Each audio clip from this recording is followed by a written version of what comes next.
블렌더를 공부하기 위해서는 먼저 블렌더 소프트웨어를 설치해야 되겠죠. 블렌더 소프트웨어는 구글에서 블렌더 하시고요. 엔터 치시면 구글에서 검색하시면 아마 맨 상단에 아마 블렌더 org라고 아마 나올 거예요. 자, 여기 사이트 들어가시고요. 여기에서 보시면 맨 상단에 이게 블렌더 사이트입니다. 여기가 자, 여기에 다운로드라고 되어 있죠. 자, 여기 클릭하시고요.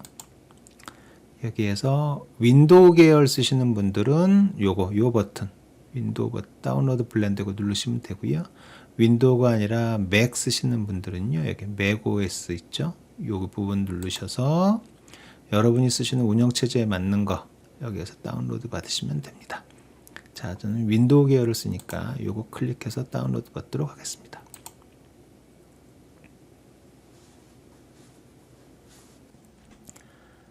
블렌더를 실행을 하면 화면이 이렇게 뜰 겁니다.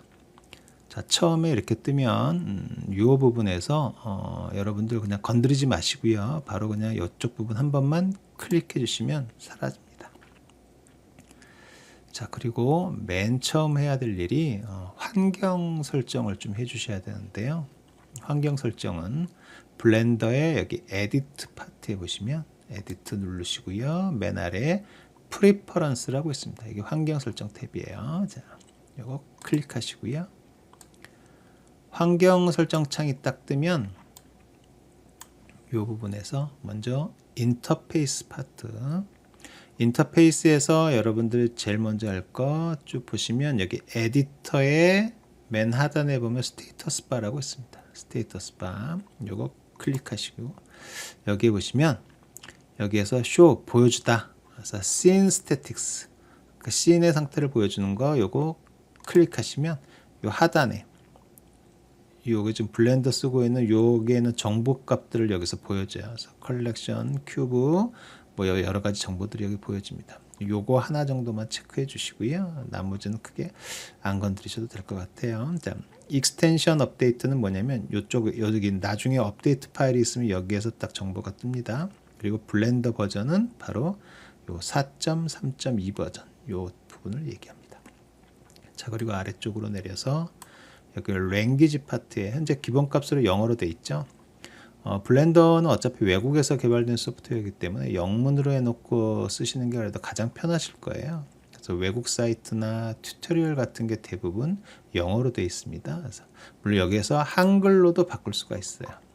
쭉 올려보시면 상단에 보면 여기 한국어라고 돼 있죠. 그래서 한국어로 바꾸면 메뉴들이 다 한글로 바뀝니다.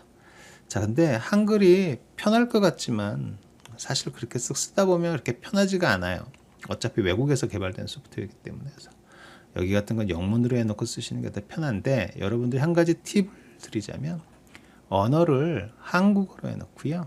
여기에서 인터페이스 탭 있죠. 이 인터페이스만 체크를 꺼버리면 영문으로 다 되고, 툴팁, 도움말 같은 것들은 여기다 갖다 대면 이렇게 밑에 한글로 이렇게 딱 뜨는 게 있거든요. 그래서 자, 여러분들이 한국어로 세팅을 해주시고 인터페이스만 체크를 꺼서 영문을 쓰는데 팁 같은 것들은 한글로 나올 수 있게끔 이렇게 해놓고 작업을 하시면 훨씬 더 수월하게 작업을 할 수 있습니다. 그래서 이 부분은 이렇게 하시고요. 쭉 밑으로 내리셔서 이 파트는 나중에 따로 빼서 제가 애드온이나 테마나 이런 거 설치하는 건 그때 한번 설명을 드리도록 하겠습니다. 이 부분은. 그리고 인풋에 가보시면 키보드란 탭이 나옵니다. 요즘 대부분의 학생들이 노트북을 굉장히 많이 쓸 거예요. 특히 맥 쓰시는 분들은 숫자 키패드가 없는 키보드 자판들이 아마 많을 거예요. 노트북 중에서. 그러시는 분들은 여기 보시면 키보드 배열이 이렇게 타이핑을 하는 이 글자가 있는 데가 있고, 이쪽에 보면 숫자 키패드가 있는 이런 거를 우리가 풀 배열 키보드라고 그래요. 이런 거 같은 경우는 이런 걸 넘패드라고 합니다. 이쪽은. 근데 우리가 일반적으로 게임 많이 하시는 분들은 이 숫자 키패드가 없는 키보드 많이 쓰시죠. 바로 이런 건데요. 이런 걸 10키리스 키보드라고 합니다. 그리고 대부분 노트북 작은 거 쓰시는 분들은 이쪽 부분이 아마 없을 거예요. 키패드가 이쪽에. 근데 우리 블렌더는 여기는 넘패드에 있는 요쪽 이 숫자 키를 단축키로 많이 써요. 화면 돌리고 그럴 때. 그래서 요 부분을 지정할 수 없어서 여기에 있는 키, 여기에 있는 단축키를 요 숫자를 요 키패드 위에는 여기 위의 숫자로 에뮬레이트를 대신 실행시켜주는 기능을 얘기합니다. 그러니까 여기 있는 거를 요쪽에 키패드 위에 있는 숫자. 그래서 그 기능이 뭐냐면 바로 에뮬레이트 넘패드. 그러니까 여러분이 풀배열 이런 키보드가 아니라면 요거를 체크해 주시면 요걸로 기능을 대체할 수 있는 거예요. 무슨 소리인지 아시겠죠? 그래서 여러분들이 노트북, 숫자 키패드가 없는 노트북이나 텐키리스 쓰시는 분들은 요거를 체크를 켜주시면 저기 넘패드에 할당된 단축키를 사용할 수 있다. 아시겠죠? 그래서 저는 여기 상관없으니까 체크를 해제하도록 하겠습니다. 자, 그리고 나머지 거 내비게이션 나중에 작업하면서 한번 건드리도록 하고요. 키맵은 키를 바꿀 수 있는 건데 우리는 뭐 크게 바꿀 게 없으니까 놔두고요. 자, 시스템 파트 한번 가보겠습니다. 여기가 좀 중요한데요. 여러분 이 중에서 바로 요 탭인데요. 여러분이 갖고 계는 그래픽 카드에 따라서 이 블렌더의 성능이 훨씬 더 3D 렌더링 성능을 가속시킬 수가 있어요. 그래서 여기서 여러분들이 갖고 계신 그 그래픽 카드의 종류를 알아야 되는데 대부분의 학생들이 아마 잘 모르실 거예요. 그래서 그거를 아는 가장 쉬운 방법은 여러분이 단축키 컨트롤 쉬프트 ESC 키를 누르시면 이렇게 딱 작업 관리자 창이 아마 뜰 겁니다, 여러분들. 컨트롤 쉬프트 ESC예요. 여기에서 성능 탭으로 가세요. 성능. 컨트롤 쉬프트 ESC 누르시고요. 성능 탭에 가시면 여러분 컴퓨터의 CPU를 알 수 있고요. CPU. 그다음에 여러분이 갖고 계신 컴퓨터의 메모리. 여기 아마 보통 여러분 8기가 또는 16기가, 32기가 아마 이런 식으로 아마 있을 거예요. 대부분. 그리고 여러분이 갖고 계신 컴퓨터의 GPU, 그래픽 카드거든요. 이 그래픽 카드의 종류를 알 수 있습니다. 저는 지금 엔비디아 지포스 RTX라고 되어 있네요. 그래서 컨트롤 쉬프트 ESC 키 누르셔갖고요. 작업 관리자에 들어가셔서 CPU, 메모리, GPU 이 성능 탭에서 보시면 됩니다. 자, 먼저 GPU.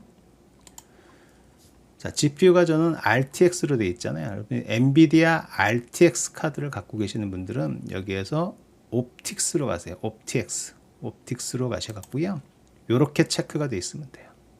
근데 여러분이 갖고 계시는 그래픽 카드가 엔비디아 지포스 GTX라고 이렇게 써 있으면 GTX는 여기에는 쿠다로 가세요. 쿠다. RTX는 여기로 가시고요.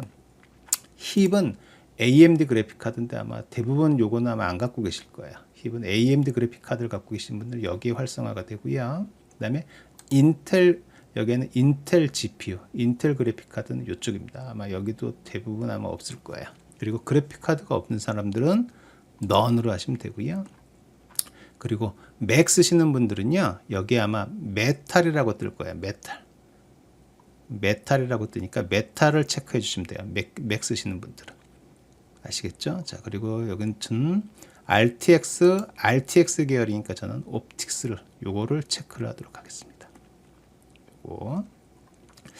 자, 그리고 그 다음에 아래쪽에 보면 메모리. 여기서 언두 스텝이라고 되어 있죠. 이 부분을 여러분들이 갖고 계시는 컴퓨터의 메모리를 보시고요. 메모리가 8기가다. 만약에 8기가를 갖고 계신다 그러시면 이 부분은 언두 스텝 값은 크게 건드리지 마시고 31로 그냥 놔두시고요. 이게 만약에 메모리가 16기가다. 16기가 그 이상이다 그러시면 이 값을 한 64 정도 조금 올려줄게요. 언두 되돌아가기 기능인데요. 뭐 많으면 많을수록 좋지만 시스템에는 메모리를 갖다 쓰기 때문에 너무 많이 올리지도 마시고요. 여러분이 갖고 계시는 메모리 용량에 따라서 적절하게 쓰시면 됩니다.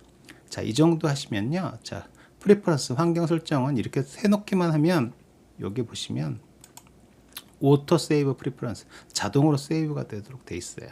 이 상태에서 얘를 끄시면 바로 적용이 된 상태로 됩니다. 자, 여기까지 환경 설정에 대해서 알아봤습니다. 자, 그리고 요 뷰포트도 여러분이 초보자 처음 쓰시는 분들에 한해서 요 뷰포트도 몇 개만 세팅을 좀 해놓을게요. 앞으로 작업할 때 계속 그렇게 적용될 수 있도록. 첫 번째 할 일은 요 상단에서 여기 요거를 뷰포트라고 그러는데요. 요 뷰포트에서 요쪽으로 한번 가보세요. 이쪽에 가보시면 요 탭입니다. 요거 여기 눌러보시면 뷰포트 기즈모라고 나와요. 이 기즈모는 뭐냐면 오브젝트가 뭔가 이동하고 그랬을 때 어떤 축의 형태를 보여주는 건데요. 여기 뷰포트 기즈모 누르셔서 여기서 오브젝트 기즈모라고 되어 있죠. 이 오브젝트 기즈모에 무브 요거 하나 켜주세요. 요게 켜져 있으면 여러분들 초보자들은 훨씬 더 요 관계를 볼 수 있기 때문에 작업하기가 더 쉽습니다. 자, 요거 켜주시고 요거 옆에 보시면 요쪽이에요. 이 녀석 눌러보시면 뷰포트 오버레이라고 나오죠. 자, 이 상태에서 엑시스 축을 X축, Y축, Z축까지 볼 수 있도록, 초보자니까 우리는 처음 시작하니까 X, Y, Z축까지 볼 수 있도록 체크를 해줍시다. 체크를 해주시고요. 그 다음에 여기에도 보면 스태틱스, 상태창을 볼 수 있는 게 있거든요. 현재 요거를 켜주시면 이렇게 뜹니다. 우리 아까 체크했던 요거랑 똑같은 기능인데요. 뭐 상황에 따라서 여기서 보는 게 더 편할 수도 있고 여기서 보는 게 더 편할 수도 있습니다. 그래서 일단은 요것도 한번 켜줘 보도록 할게요. 요것도 하나. 자, 그리고 그 다음에 어디로 가냐면 여기에서 요쪽 맨 끝에 있는 여기 누르셔가지고요. 여기에 보시면 뷰포트 쉐이딩, 이 뷰포트에서 요 개체를 어떻게 보여줄 거냐 하는 탭이거든요. 누르셔가지고 아래쪽에 옵션에 보시면 옵션에 여기에 캐비티라는 파트가 있어요. 캐비티. 요거를 체크를 켜주시면 외곽 라인들이 이렇게 살짝히 보여져 가지고요. 여러분들이 개체를 보고 확인하기가 훨씬 더 쉽습니다. 그래서 여기에 쉐이딩 파트에서 옵션에 캐비티 요거까지만 켜주신 다음에 이렇게 켜주면은 앞으로 우리가 작업할 때 훨씬 더 수월하겠죠. 이런 것들이. 그리고 이게 블렌더를 껐다가 다시 키면 이 모든 값들이 다 사라져 버려요. 그래서 이거를 지금 이 상태를 이 상태를 다음에 켰을 때도 유지할 수 있게끔 그렇게 적용을 해야 됩니다. 그 기능이 뭐냐면 여기 파일 버튼 누르시고 아래에서 두 번째 보시면 디폴트라고 있어요. 디폴트 여기에서 세이브 스타트 파일, 지금 상태 이 값을 세이브 저장하고 다음에 시작하면 이 상태대로 시작이 되라 라는 뜻입니다. 요거를 세이브 스타트 파일을 이렇게 적용을 해주시고 오버라이트 갖고 있는 거를 해라 하시면 이 프로그램을 껐다가 다시 켜도 우리가 아까 여기서 작업을 세팅을 해 놓은 거가 여기서 세팅해 놓은 값이 그대로 다음에 켰을 때도 적용이 되는 그런 기능입니다. 요거는 여러분들이 필요에 따라서 맞춰 놓은 다음에 또 다시 여기에서 파일에 가셔서 세이브 하시면 되고요. 나는 다시 초기 값으로 가고 싶다 그러시면 로드 팩토리 세팅, 초기화된 게 다 공장 초기화라고 우리가 흔히 그런 말 많이 하죠. 맨 처음 값으로 다시 돌아갈 수 있는 그런 상태입니다. 상황에 맞춰서 이거 적절하게 여러분들이 적용을 해 놓으시면 앞으로 작업하기가 훨씬 더 수월하겠습니다. 자, 여기까지 블렌더의 환경 세팅에 대해서 알아봤습니다.